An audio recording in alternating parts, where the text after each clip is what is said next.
Here we go. I gotta expose this and call some more bullshit out. Some more white folks that think it's cool to harm innocent, unarmed black folks. 81-year-old William Brock out of Ohio.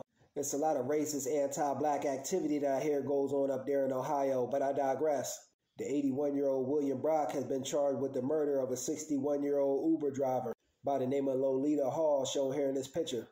And basically what happened, from what I can gather, is according to media, this devil Brock received multiple calls from alleged scammers who told him a relative had been arrested and demanded $12,000 for so-called bail money. They told him that an Uber driver would arrive to his home to pick up a package and the money. That Uber driver was our sister Lolita Hall.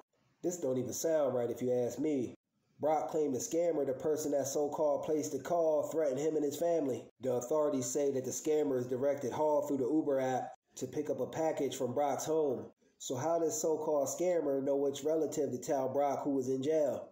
So our sister Lolita Hall shows up at this devil Brock's residence to pick up a package. Unknowingly to her, she was walking straight into a death sentence. Insane.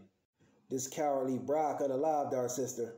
Clearly this Brock could see she was older and posed no threat. She even tried pleading and explaining the whole situation to him, which was caught on her dash cam.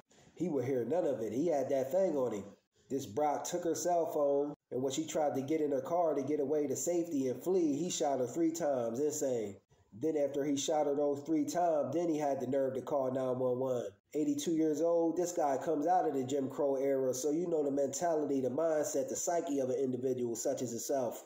This guy clearly was a white supremacist and wanted to harm black folks. He had no intention on ever letting her leave alive, even after she tried explaining. Hell, the poor sister didn't even know what was going on. She was just trying to earn some money, truth be told, by doing Uber. Only when you black, just doing a job could become a death sentence. But a few questions I want to put out there and pose. Where is this so-called caller and scammer? Y'all claim that y'all traced the call to Canada.